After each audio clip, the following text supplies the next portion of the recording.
Hi besties, my name is Angie. This is my channel. Maybe I'll read today. And I accidentally deleted a lot of footage last night. I had the intention, the goal, the dream to do a month-long vlog where I was reading short stories from this short story collection book every day. I provided an update. I talked about the themes. I talked about my feelings about these stories. And last night I was trying to clean up some files and they're gone. So I'm doing great.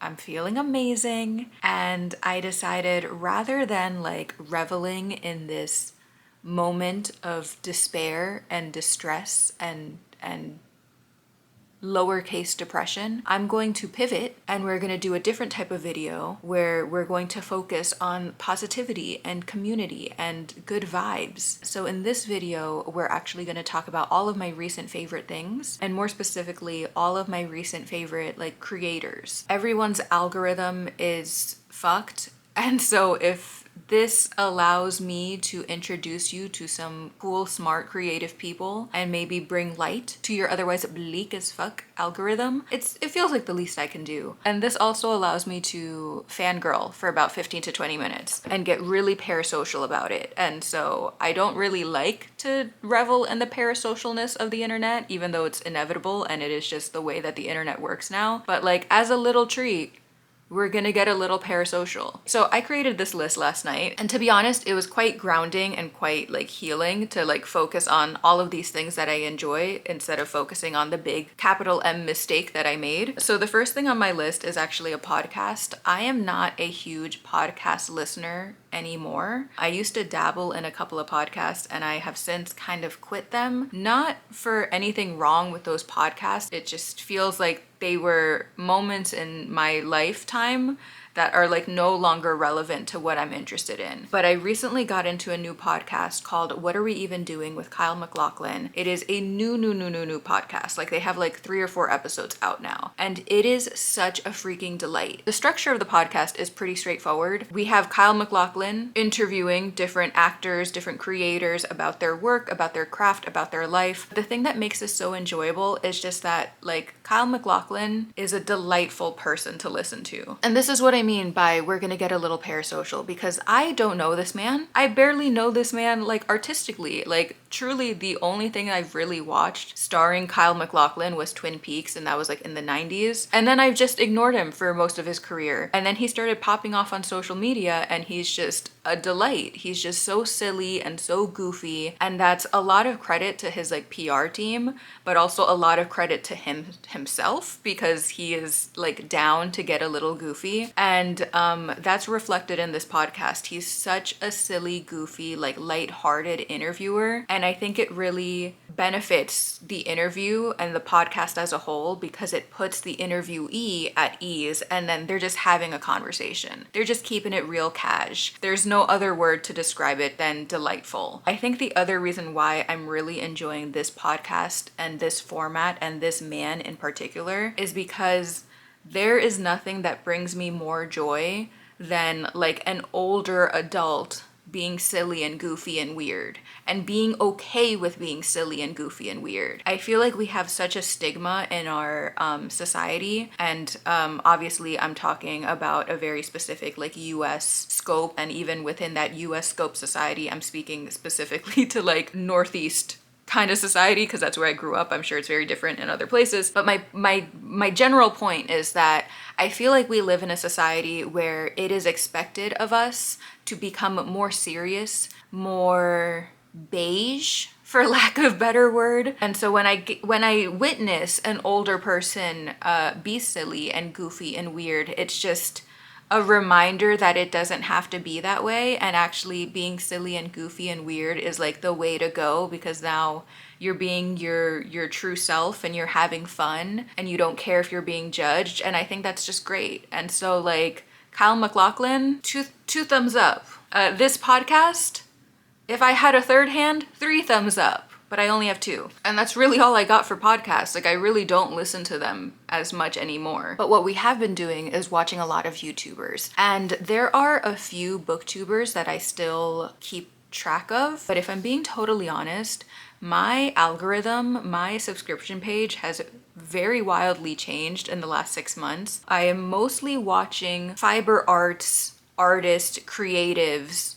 instead. So the first channel I want to shout out is one of my absolute favorites. As their name suggests, they do videos about movies and about fiber arts and knitting. Hello. They used to do a lot of like project vlogs, and they have since made a video explaining why they will no longer be doing that. And honestly, while that hurts me because I really liked their project vlogs, I also felt so validated and so seen because I also had to stop doing project vlogs. They just like really take a toll on your like physical well-being. When you have such a short deadline to finish such a big project, like you're really putting your hand and wrist health at risk. And it sounds so stupid to be like, I got injured by knitting, but it's like legit. If you follow any creators that like consistently do project vlogs, keep that in mind because like they're really putting their shit at risk. And like speaking for myself, look how small these guys are. They're basically twigs. But anyways, back to Cinema Knits. While that is a small loss for me, obviously I love that they're taking care of themselves and I love that they're not straining themselves to create content that they're no longer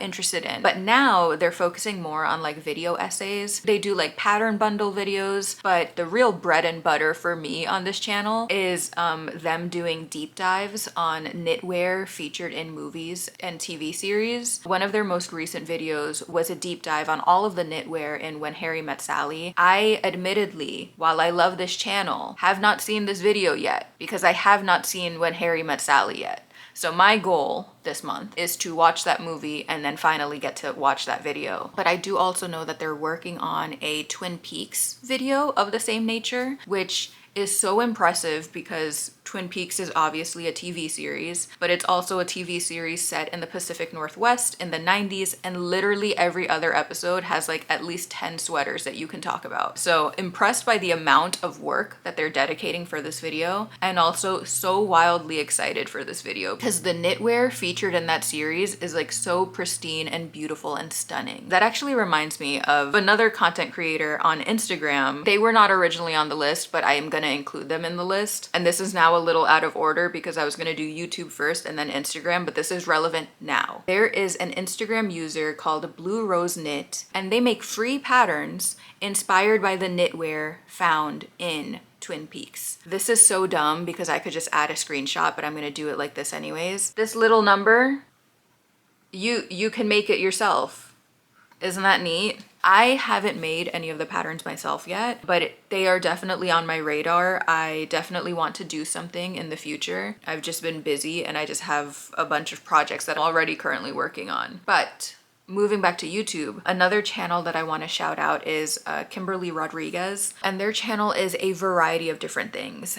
They do crafts, they do art, they do thrifting, recipes, like general like life updates. But the thing that really encompasses their channel and the thing that I love about their channel is just like the warmth that it exudes. Is exudes the right word? I feel like exudes has a bad connotation. The warmth that it emits, and again, we're steering closer to like parasocial territory, but I just think that the vibe, the openness, the vulnerability that Kimberly Rodriguez like chooses to share in her videos just creates this really cozy, comfortable, warm energy. Her channel is quite literally like a beautiful bowl of delicious soup. It is a hot cup of tea and a slice of cake. Like it is just like all good, warm, cozy vibes. I've also recently been introduced to this channel called Arden Rose. Arden Rose is a painter in the UK and I love their art. They do these really beautiful like contrasty paintings on houses, and I love the colors that they use. I love the shadow work that they're doing. It's just like super minimalistic but super vibey. I don't know how to describe it. I just know that I am obsessed and that I want one of their paintings for real. And they've been doing a lot of different series like painting vlogs and like art stuff that I have been enjoying watching with my eyes. I've also recently been introduced to India Hannah Pixie, more specifically to their like Peachtober vlogs. And they're another fiber artist, but they're not like knitting or crochet. They're like the rug tufting. And I am not super familiar with rug tufting. if that is even what it's called. In one of the videos that I watched, they did like a hawk, and if it wasn't a hawk, it was a type of bird with a lot of different shades of brown. And the way that they were able to translate it through yarn and tufting was just like eye-opening to me. It was just like stunning. It was just like, I don't know, there's something so fun about watching someone like really in their craft and like really get into it. And it makes me like want to try different mediums. Like, I obviously love knitting, but like, what if I get a tufter, if that's what it's called, you know? Like, I don't know. I have also been saying that I want to get into watercolors like since this past summer, and I just haven't had the time to do it. And like, maybe I just like really need to sit myself down and like get into some paint. Maybe that's what I'm missing in my life. Maybe it's not enough just to consume media. Maybe I need to produce it in a more concrete way. Like, this is producing media in its own way, but it's not the same. This is producing media as a reaction to media that you've consumed. Maybe now I just want to produce media that comes from me. This is me having an existential crisis in the middle of a video, and we don't have to get into it right now. But just as a tangent, just as an aside,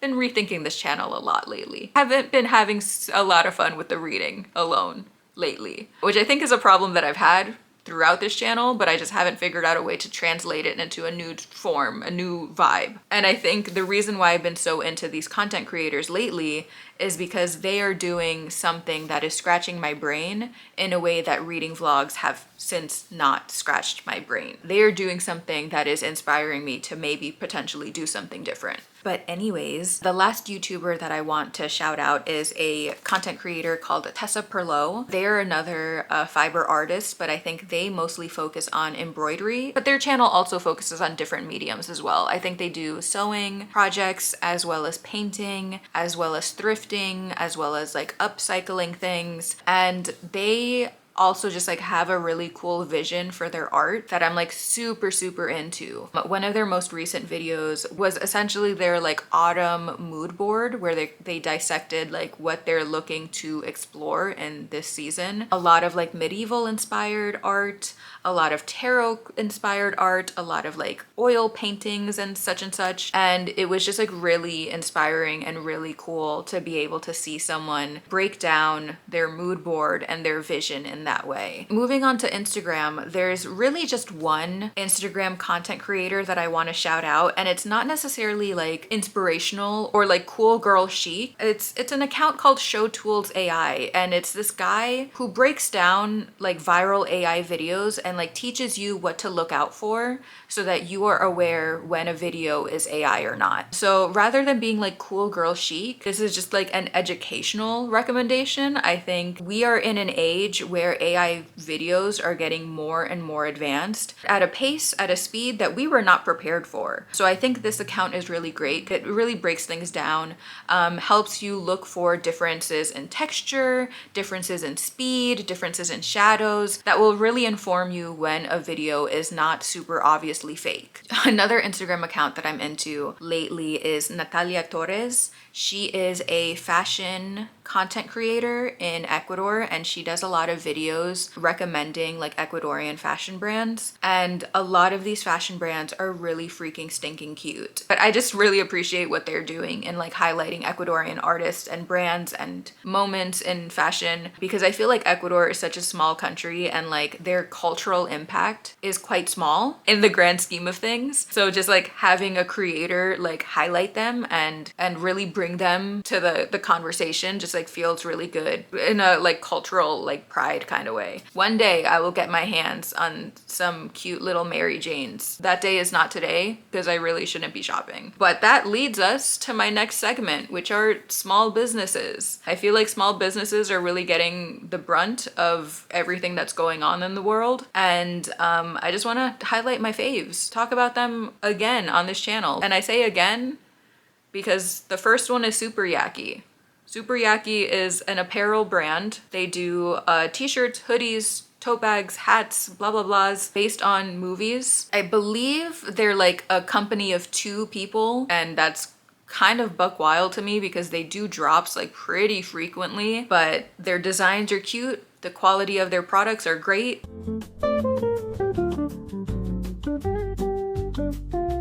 The second small business is another business that I've highlighted before on this channel, and that is Savannah Rose Handmade. But they are a hand dyeing yarn company, and they're very sexy and cool because all of their colorways are based off of horror movies. Like, even if you're not into yarn, even if you're not into fiber arts in any way, I recommend following their account just because the way that their mind works, the way that they like pull different colors from different scenes to make these really beautiful things of yarn is just like stunning. It's just like super cool to like follow their process. And so this was my most recent purchase. I think we talked about this in a recent video, and by recent I mean several months ago, obviously. This is from their like Millennium Horror collection. So this teal gray is The Ring, and then this charcoal gray is the Blair Witch Project. And I just think it's gonna look really cool in a striped sweater because like the grays are gonna blend with each other and it's gonna look like extra glitchy. Fingers crossed that the reality looks exactly like my vision, and it does actually look cool and it doesn't look a little dumb. And then the last small business that I'm a huge fan of, that I'm a loyal customer to, is a bath and body company called Loquita Bath. This is, I believe, run by one person, which is wild because the things that they offer on their website spans from soaps and lotions to sugar scrubs to apparel to like car fresheners and keychains and cups and like everything in between. So like the fact that this is potentially only being run by one person, I truly don't know how they're doing it. But I love their sugar scrubs so freaking bad. To get a little vulnerable with you, I have a really hit or miss relationship with sugar scrubs. I've tried many a brand and a lot of them gave me like reactions, like whatever was in their sauce, whatever was in their ingredients would give me not like rashes, but like would make my skin like super irritated and super red and like would not help me at all. And Loquita Bath is the only brand that has worked for me. And not only do they just like work on my sensitive little baby skin super well, they also smell amazing. And then the other thing that I have here is just like really abstract recent faves. I've been really into the smell of blueberry, and that includes this blueberry cuticle oil that I got at Loquita Bath and Body, but also like I had this really delicious like blueberry ale recently at like a work function. Something about the smell of blueberry like is really hitting for me lately. Like it's like comforting, but it's also like not a smell that I'm like nostalgic for, but it's a smell that like really appeals to me at the moment. Also really love the idea of having long braids with like a ribbon intertwined with them. Haven't really done it myself with my own hair, but it's something I think about a lot.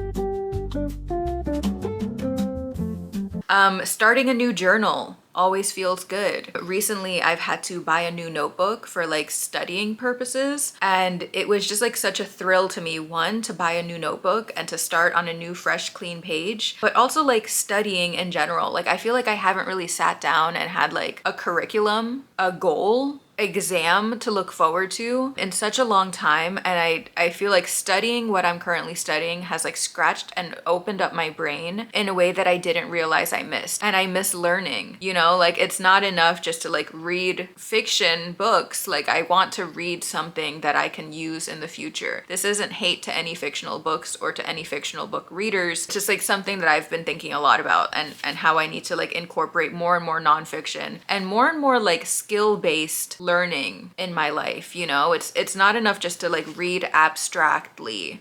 I want to like read about something and utilize it in my day-to-day life. Also, reading outside. I love reading outside. There's this one coffee shop that I go to. She's included in all of my vlogs. There's one table outside of that coffee shop that is my absolute favorite. Sometimes on like garbage days, the dumpsters, the garbage cans are right in front of that table, and that's kind of unfortunate, but it's also fortunate for me because it is a guarantee that I can get that table because no one else is willing to sit in front of an empty garbage can except for me. I'm willing, because once the garbage truck comes by, like those things are empty. There's like not a huge smell. Like get over yourself. The only unfortunate thing is that it is getting colder, and so like my opportunities to use that table are dwindling until like April, May, and that hurts me deeply. Another thing that I have here color is colored tights and colored sneakers. I'm so bored of like the sheer black and gray and beige tights. I just want like red and blue and green tights. Like I just want it to be interesting and fun. And in a similar vein, I love a colorful sneaker. I recently had to get rid of my white Converse because they were just like absolutely worn down and busted. And when I was at the DSW trying to find a replacement, I was like trying on all of these other white sneakers because in my mind, I was like, oh, I need to replace white with white. You know, like white is such a neutral tone that I can wear it with anything. And so it'll work with so many things and blah, blah, blah, blah, blah. And I spent so long trying on all of these shoes and I kept walking by these really lovely green shoes. Let me actually get them for you so you know what I'm talking about. And every single time I passed by them, I was like, wow, these are so cute, but I could never. And then I finally hit a point where I was like, why could I never? Like, let me just try them on. They look so cute. They make me so happy. Like, let's get into them. And obviously I decided to buy them. In a similar way, I have a really funky purse that I'm obsessed with. It's my new like everyday purse. It's like one of the Baggu collaboration bags, I don't know, but it has a ruffle, it has this beautiful gingham. But when they first announced it, they had this bag and then they also had like a plainer black version.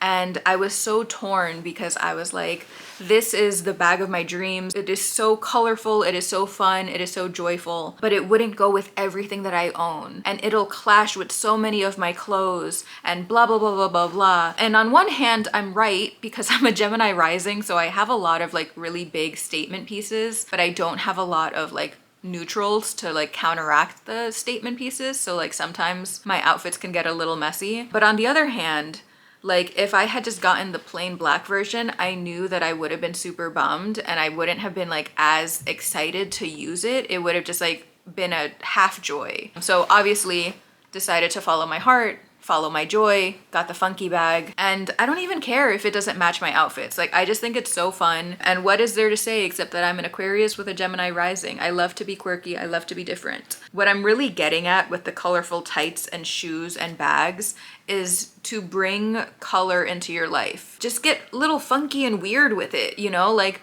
who cares if things don't match? Who cares if there are patterns clashing? Like if you own it, it's gonna look freaking cool and it's gonna look freaking delightful and silly and goofy and fun. And again, to like really full circle this video, I think what we need is to be a little silly and goofy and fun in our day-to-day life. Like so much of it is so bleak and so stressful and so much that like the least we can do is get a funky bag. And so I guess this video is a little all over the place and that's on me. But I think the last thing that I want to bring up in this video is actually a book that I read a few years ago. And I think it's a book that I need to revisit now that I'm having this existential crisis. But it is called Joyful by Ingrid Fattel Lee. And it is the surprising power of ordinary things to create extraordinary happiness. Basically, this book talks about fashion and home decor and colors and textures and how all of that is actually like beneficial for us, like psychologically, mentally, socially, etc. And how we specifically in like the Western world live in a culture where again, the older you get, the more gray, the more serious, the more formal you have to become, and how that is actually like really harmful for the way that our brain works. So I read this book about 10 years ago. It really rocked my world 10 years ago, and I think just like life has gotten like more drab and more bleak that I kind of forgot about this book until now. And so I think what I really need to do is get into this book again and be more intentional about reintroducing like color and joy and textures in my life. So this was a great therapy session. Thank you so much for watching. I hope you enjoyed this video. I hope you have a great day, and I'll see you in the next one where who knows what we're gonna be doing, but we're gonna definitely be doing something.